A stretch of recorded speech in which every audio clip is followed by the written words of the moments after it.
제 인생에 있어서 잊혀지지 않는 사실은 부끄러운 실패의 경험이 두 개 있습니다. 바로 시험과 관련된 것인데요. 첫 번째는 제가 고등학교 올라가서 수학 시험을 처음으로 치고 12점을 맞았습니다. 너무 그렇게 웃으시면 제가 좀 민망하잖아요. 12점을 맞았어요. 예, 부끄러운 추억이라고 했죠. 예. 저도 충격이었고 온 집안이 충격이었습니다. 12점. 도대체 뭘 했길래 찍어도 그보다 낮게 나오겠다라고. 예, 그때가 한번 저에게 있어서 정말 힘든 시험이었고요. 또 하나는 제가 신학대학원 공부를 할 때 3학년이 되어서 이제 졸업을 해야 돼요. 졸업을 하기 위해서 또 강도사 인허를 받기 위해서는 졸업 시험을 통과를 해야 되는데 그 통과해야 되는 필수로 통과해야 되는 졸업 시험 중에 히브리어 시험이 있었어요. 히브리 언어를 이제 가지고 시험을 치거든요. 근데 거기에서 그만 마지막 3학년 2학기 때 그 시험에서 떨어진 거예요. 하마터면 졸업 못할 뻔했습니다. 이때가 제 두 번째 부끄러운 저의 실패의 시험의 이야기입니다. 자, 첫 번째 수학 12점. 예, 어떻게 됐을까요? 예, 그때 제가 이제 부모님이 저를 유학 보내셔서 부산에서 공부를 하고 있었는데 집에서 호출이 왔습니다. 잠시 좀 올라올래? 해가지고 집에 불려가가지고 무슨 고민 있니? 사춘기니? 막 이러면서. 근데 그때 그 12점의 충격이 고등학교 3년 내내 지속됐거든요. 그래서 제가 지금도 요즘 말로 치면 수포자라고 하죠. 수학 포기자. 예, 제가 그런 사람입니다. 제가 대학을 영어하고 국어 성적으로만 갔어요. 수학은 전혀 도움이 못 되었습니다. 어쨌든 그것은 저에게 저를 시험에 빠지게 한 시험의 추억입니다. 두 번째는 아까 말씀드렸다시피 히브리어 시험에 낙방을 한 거예요. 이거 합격하지 못하면 졸업이 안 되거든요. 졸업도 안 될 뿐만 아니라 강도사 인허도 못 받아요. 그래서 어떻게 했겠습니까? 제가 다행히도 떨어진 사람이 저만 아니었거든요. 그때 시험이 너무 어려워가지고 수십 명이 낙방했어요. 그래서 저를 비롯해 수십 명이 신대월에 다시 주중에 올라가가지고 일주일 합숙을 하면서 공부를 해서 마침내 제 시험에 전부 다 합격을 했습니다.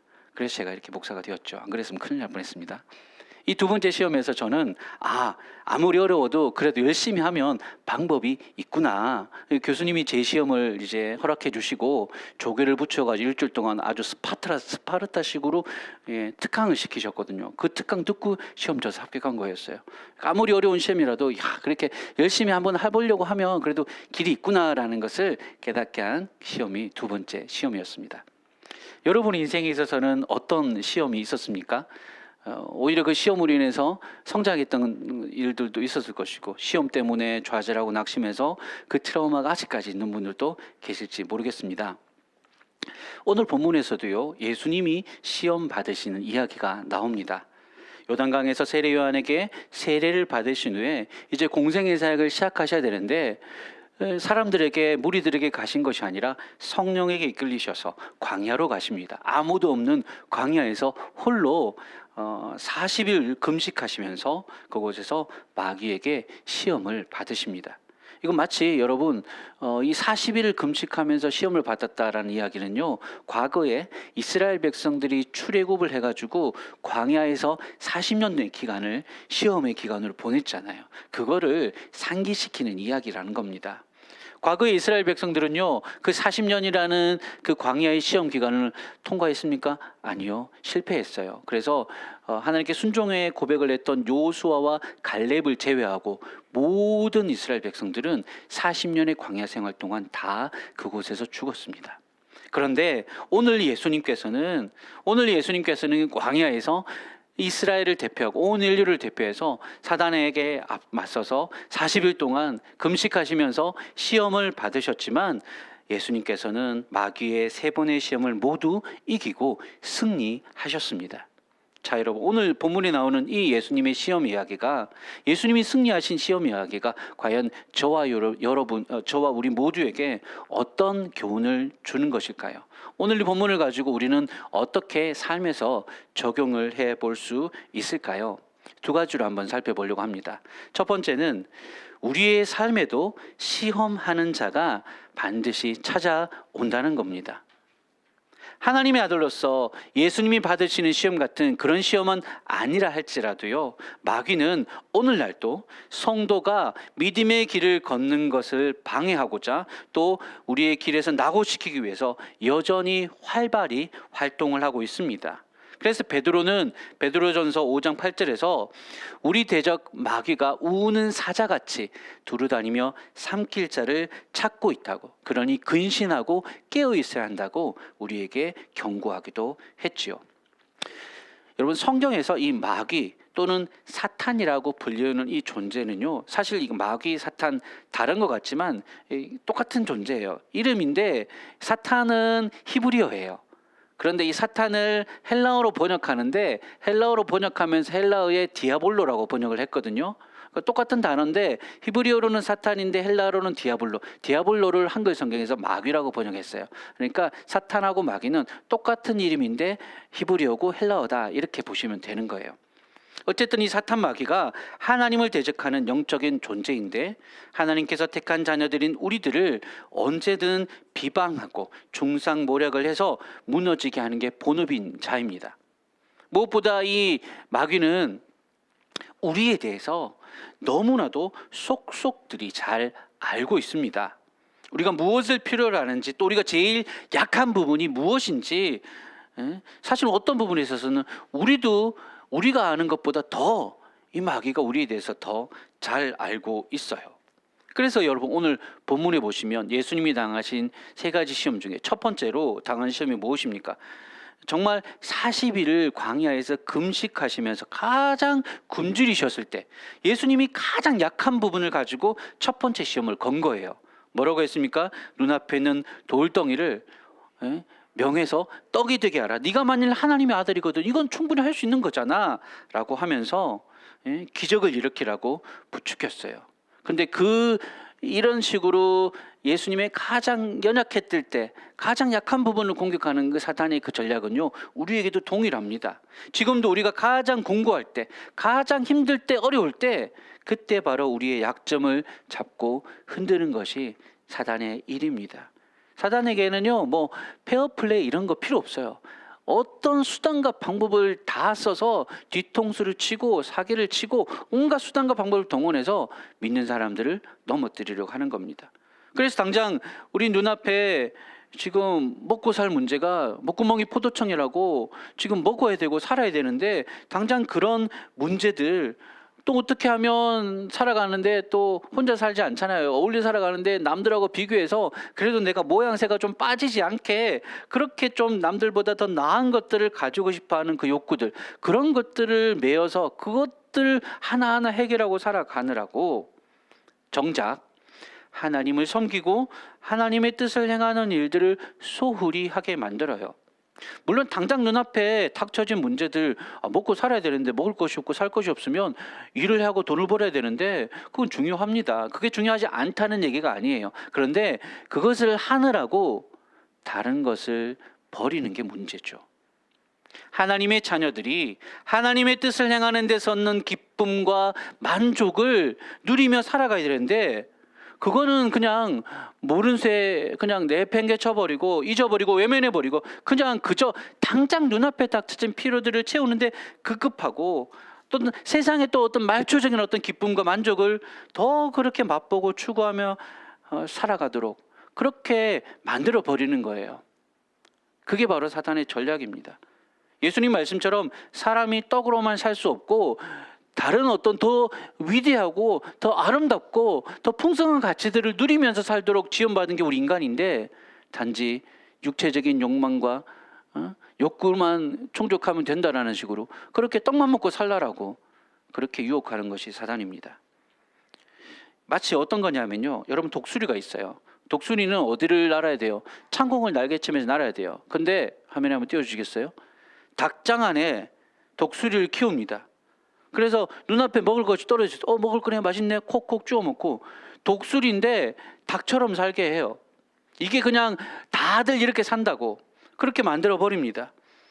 그래, 눈앞에 떨어진 모이만 주워 먹고 사느라고 저 눈을 들어서 저 높고 광활한 하늘을 바라보고 그 하늘을 마음껏 나는 것에 대해서는 관심을 두지 않게 만들어 버리는 거예요.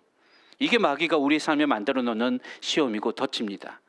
우리도 모르는 사이에 우리 자신이 하나님께서 우리를 창조하신 영광스러운 하나님의 백성으로 사는 것이 아니라 그저 그냥 하루하루 먹고 사는데 거기에만 급급해가지고 그것에만 집중해서 살도록 만들어 버리는 거예요. 여러분 만약에 살아가면서 하나님을 섬기는 데서 오는 그 하나님의 뜻을 행하는 데서 오는 그 기쁨과 그 만족을 누리는 것보다 세상에서 당장 맛있는 거 먹고 좋은 거 보고 즐기고 그런 것이 더 좋게 여겨지고 그것에 더 내가 빠져서 살아가고 있다면 여러분 지금 사단이 주는 첫 번째 시험에 걸려든 겁니다. 자, 두 번째로요. 두 번째 예수님께서 당한 시험이 무엇입니까?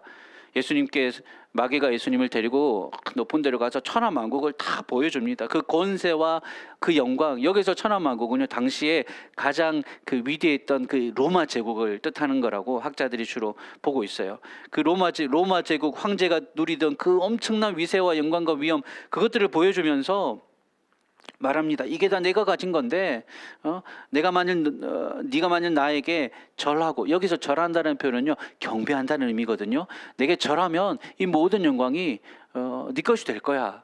이렇게 사단이 유혹을 했어요. 이거는 예수님이 지금 온 세상의 구주가 되시고자 온 땅의 왕이 되시고자 이 땅에 오셨잖아요. 그 온 세상의 주인이 되기 위해서 예수님이 걸어가고자 하시는 길은 십자가 고난의 길이었어요. 대속의 죽음의 길이었어요. 근데 그 길을 가지 말고 그 영광에 이르는 다른 쉬운 길이 있다.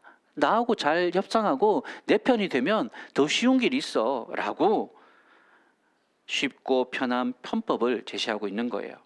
하지만 그렇게 사단이 말하는 대로 그렇게 쉽게 얻은 영광은 하나님이 주시는 것이 아니라 사단으로부터는 영광이 거짓 영광입니다. 사단은 우리에게 이런 영광을 줄 만한 능력이 사실은 없어요. 세상 권세 영광 마치 다 자기 것처럼 얘기하는데 아니요. 모든 것의 주인은 하나님이십니다. 뻥을 치는 거죠. 뻥을 치고 속인 다음에 나중에 어떻게 해요? 야, 너 섬겼는데 너 하는 말도 했는데 왜 내 삶에 행복이 없고 평안이 없어?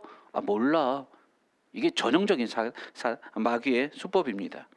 특별히 오늘날 사단은요, 우리 안에 인정 욕구가 있는데 이 인정 욕구를 아주 그냥 부추겨서 그것들을 가지고 우상화하는 작업에 능해요. 사단이 만드는 것들이 우상인데 오늘날 우리가 우상이라고 할 때 뭐 이렇게 만들어지고 뭐 뿔나고 마귀를 그렇게 생각하시면 절대 안 됩니다. 마귀가 그렇게 순순히 호락호락 자기를 그런 식으로 포장하지 않아요. 꾀가 있거든요. 이제 우리가 좋아할 만한 것, 세상 사람들에게 인기가 있는 것, 그것들을 가지고 우리 자신을 미혹하게 만듭니다. 그게 바로 인정 욕구라는 우상이에요. 오늘날 어때요? SNS를 통해서 다른 이들이 정말 뭐 어떻게든 화려하게 멋지게 살아가는 삶을 보여주면서 동경하게 만듭니다. 좋은 집, 비싼 차 타고 좋은 옷 입고 막 삐까번쩍하게 사는 것들 SNS에 조금만 넘기면 와, 다 나오잖아요. 모든 사람들이 나 빼고 다 잘 사는 것 같아. 이런 것들을 통해서 나와 다른 사람들을 비교하고 상대적인 박탈감을 가지게 만듭니다. 그래서 어떻게 해서든 그런 것들을 나도 소유하고 나도 누림을 통해서 남들에게 인정받고 싶은 거예요. 나도 자랑하고 싶은 거예요. 남들 다 자랑하고 사는데 나는 자랑할 게 없어. 내 것들을 다 팔아서라도 무슨 수를 써서라도 나도 인정받고 싶어. 이런 것들을 부추기는 겁니다. 그런데 여러분, 그렇게 사람들의 인기와 겉으로 보이는 화려한 삶을 따라가던 대부분의 사람들, 우리가 요즘 셀럽이라고 하더라고요. 인기 있는 유명인들, 연예인들보다 더 유명한 사람들 많아요. 뭐 SNS에서 좋아요, 팔로워 수 막 엄청나게 많고 이런 사람들이 있어요. 인기를 누리는 사람들로부터 우와, 그렇게 하는 사람들요, 많은 이들이 오히려 그 인기의 그늘에서 영혼이 피폐해져가고 삶이 망가져가고 그렇게 되는 것들을 우리가 뉴스를 통해서 자주 듣습니다.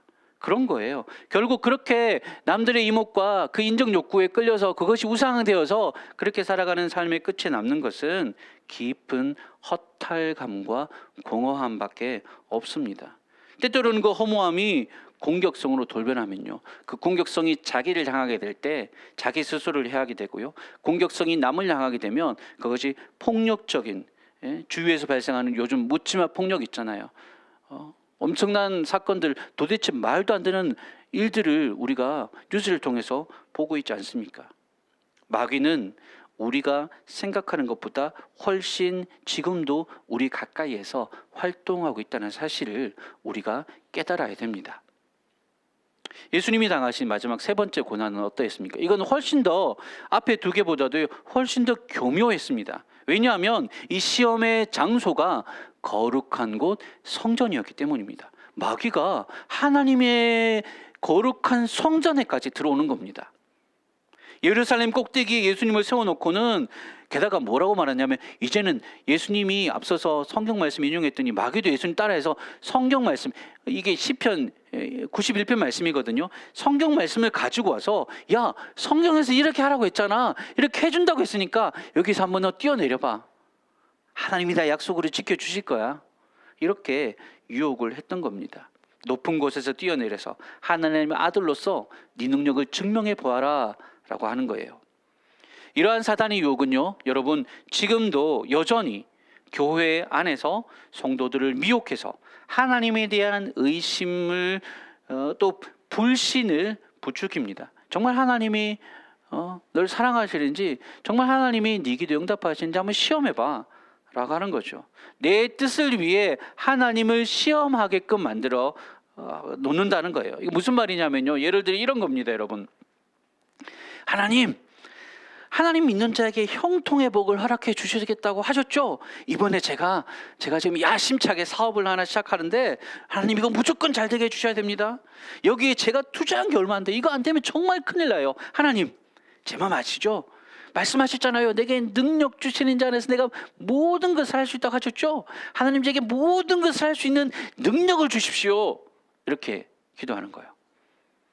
어떻게 보면 다 말씀 의지해서 하나님 약속하셨잖아요 라고 하면서 말하는 기도지만, 이거는 여러분 믿음을 가장한 협박입니다. 형통의 복은요, 우리가 원하는 때 우리가 원하는 만큼 얻을 수 있는 것이 아니라 우리가 하나님 뜻 안에 거하고 그 뜻 안에서 살아갈 때 자연스럽게 따라오는 결과들이에요.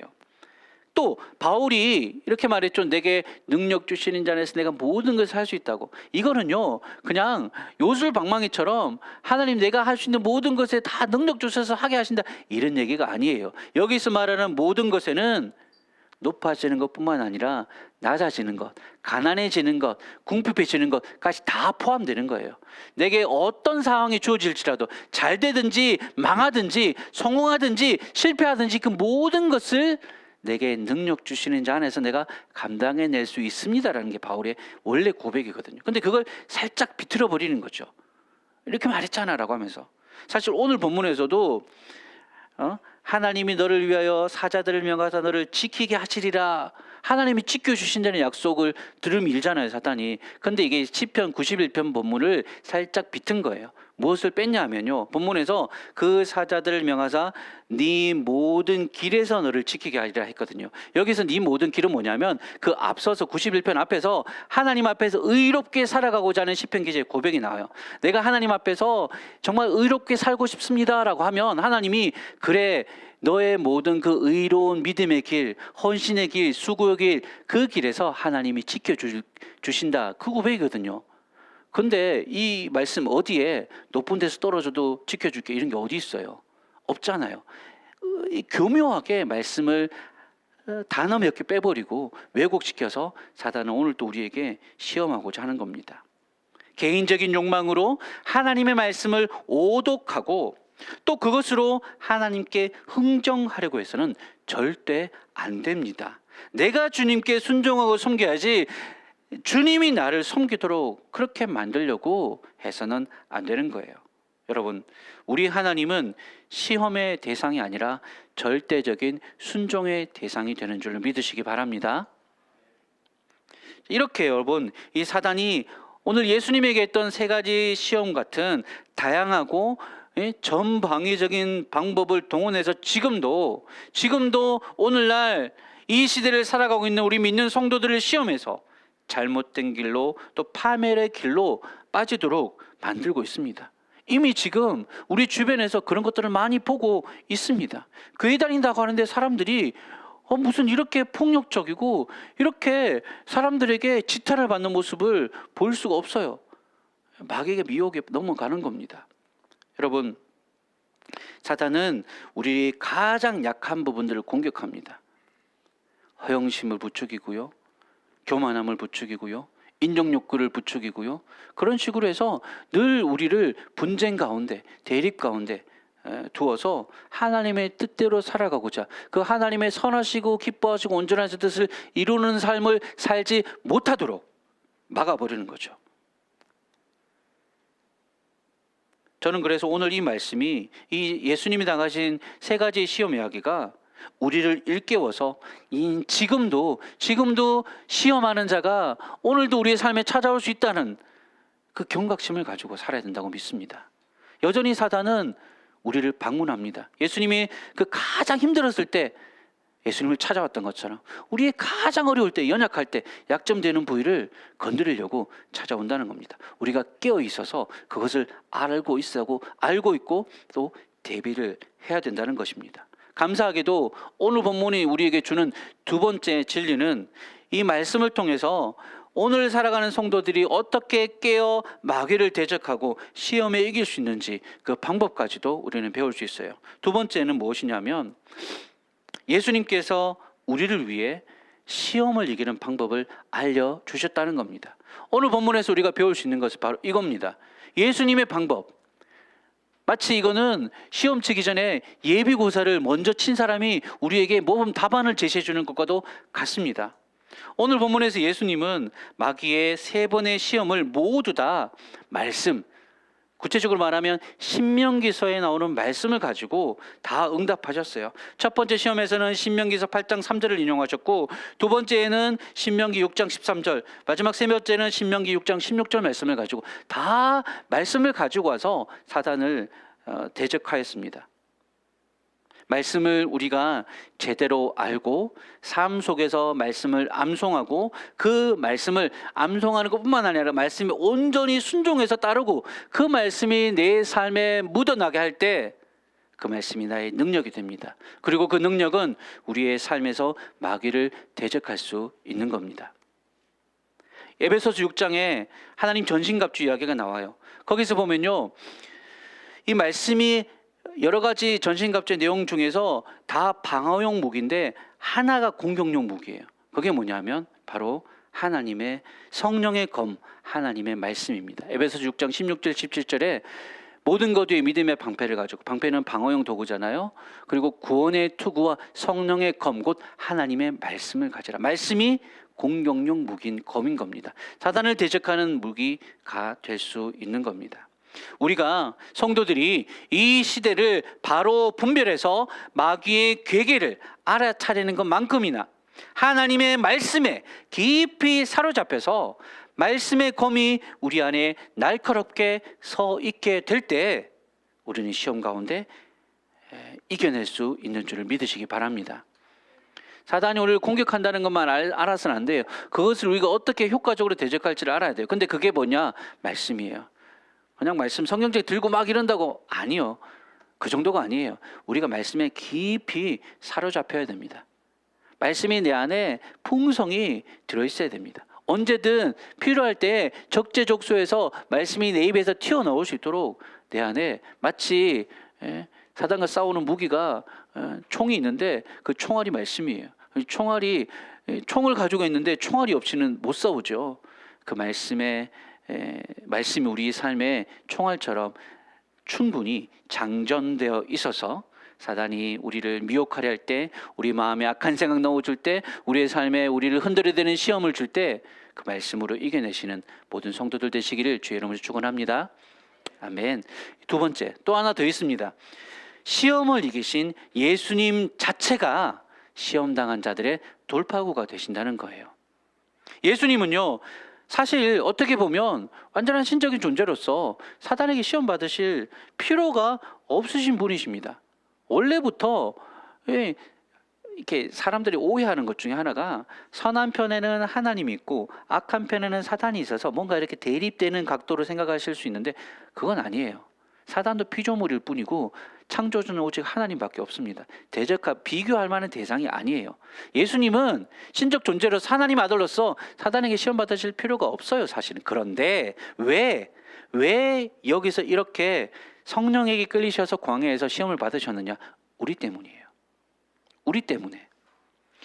우리를 위해서 우리 편이 되셔서 온전한 한 사람의 인간이 되셔서 우리를 대신해서 시험 받으시고 우리를 대신해서 이 시험의 모범 답안을 만들어 내시기 위해서, 그래서 사단에게 시험을 받으신 겁니다. 과거 에덴 동산, 여러분 에덴 동산에서 첫 번째 인간 아담에게 어떻게 해요? 사단이 뱀의 형상을 하고 찾아가서 유혹하고 시험했죠. 선악과를 가지고 시험했을 때 어떻게 했습니까? 아담과 하와는, 첫 번째 사람들은 사단의 유혹에 넘어가서 하나님께 순종하는 일에 실패하고 말았습니다. 하지만 이제 우리를 대표하시는 두 번째 아담, 새 아담이신 온 인간의 대표가 되시는 예수님께서 우리를 대표해서 사단의 시험을 맞서시고 극복하시고 또 승리하심으로 이제 우리에게는 아담의 길이 아니라 새로운 길이 열렸습니다. 아담의 길을 따라가면 실패할 수밖에 없어요.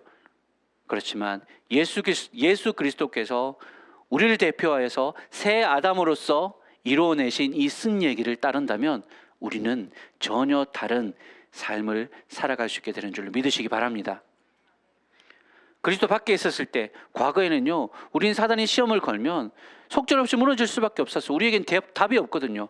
가장 강력한 사망의 권세를 지닌 이 사단이 우리를 흔들어대면 넘어질 수밖에 없어요. 그렇지만 이제는 우리가 십자가에서 그 사단의 모든 괴계를 멸하신 예수 그리스도, 승리하신 그분의 이름을 붙잡고 의지하고 그분 안에 있으면, 그분이 십자가에서 마귀의 권세를 멸하신 그 능력으로 우리의 삶의 승리를 만들어 주시는 줄로 믿으시기 바랍니다.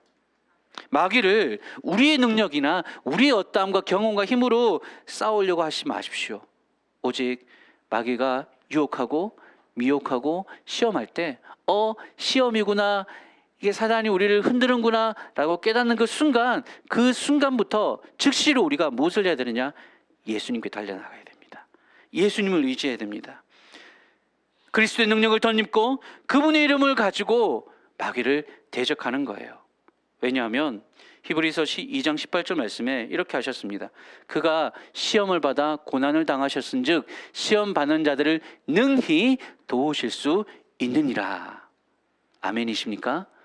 주님께서 우리 대신 시험을 받으셨고 주님께서 그 시험을 이겨내셨기 때문에 지금도 여전히 사단의 시험 속에서 힘겹고 이렇게 살아가는 인생들에게 주님의 이름을 부르며 나아가는 그때 주님이 우리에게 오셔서 능히 우리를 도우시고 건지시고 시험 당할 쯤에 피할 길을 만들어 주시고 이기게 하실 줄로 믿으시기 바랍니다. 누구보다도 우리의 연약함을 아시고, 사단이 우리를 안다고 하는 것은요, 주님께서 우리를 아는 것에 비하면 사실은 아는 것도 아니에요. 우리가 아는 것보다 사단이 더 교묘하게 우리를 알지만 그것보다도 더 깊이 주님은 우리의 모든 것들을 아십니다. 우리의 약함과 우리의 부족함도 아시고 그것들을 긍휼히 풍성한 사랑으로 채우기를 기뻐하시는 선하신 우리 주님, 지금도 우리를 도우시기 위해서 우리 곁에 늘 함께 하시는 보혜사 성령을 보내셔서 우리 곁에서 늘 도우시는 그 예수님을 의지하심으로 그분이 주시는 승리의 길을 따라 믿음으로 담대히 걸어가시는 우리 모든 성도들 다 되시기를 주의 이름으로 간절히 축원합니다. 이제 말씀을 마무리하겠습니다. 우리는 사단이 지금도 보이지 않는 가운데 우리의 삶에 깊이 침투해서 우리를 시험하고 있음을 오늘의 말씀을 통해서 깨달을 수 있습니다. 때로는 사람을 통해서, 때로는 여러 가지 상황과 문제들을 통해서 사탄은 우리의 가장 연약한 부분들을 공격해서 들어오며 우리의 삶을 믿음에서 멀어지게 하든지, 또는 우리의 삶이 더 이상 믿음에서 성장하지 못하도록 발목을 붙잡아 두려고 합니다. 여러분, 하지만 그렇다고 너무 사단이 공격할 때, 물론 사단이 만만히 볼 대상은 아니지만 그렇다고 우리가 두려워해야 될 대상도 아닙니다. 우리가 약할지라도 우리 안에 계신 승리하신 그리스도를 의지할 때 우리는 넉넉히 이기게 될 줄로 믿습니다. 그리고 하나님이 우리에게 주신 약속의 말씀, 살아있고 운동력이 있어서 날선 어떤 검보다도 예리한 이 말씀이 늘 우리의 삶에 붙들고 의지하고 나가는 무기가 될 수 있습니다. 계시록 12장에 보면요, 마지막 때에 성도가 영적 전쟁을 싸우는 법을 이렇게 말하고 있어요. 계시록 12장 10절에서 11절 말씀 중간에 이렇게 나와요. 우리 형제들을 참소하던 자, 곧 우리 하나님 앞에서 밤낮 참소하던 자, 마귀 사탄이죠.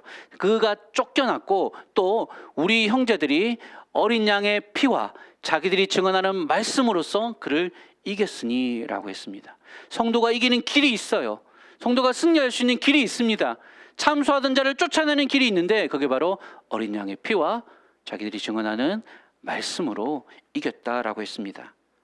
오늘 이 시간 이 예배 자리에서 우리가 다시 한 번 더 어린 양 되신 우리 주 예수 그리스도를 의지하고 우리의 약함이 아니라 주님의 강함을 붙잡고 나아갈 때 내 삶에 묻어나는 하나님의 말씀으로 오늘도 우리를 시험하는 자 앞에서 참소하는 자 앞에서 당당하게 승리를 누리며 살아갈 수 있음을 믿고 그 믿음 가지고 한 주를 살아가시는 저와 여러분 다 되시기를 주님의 이름으로 간절히 축원합니다.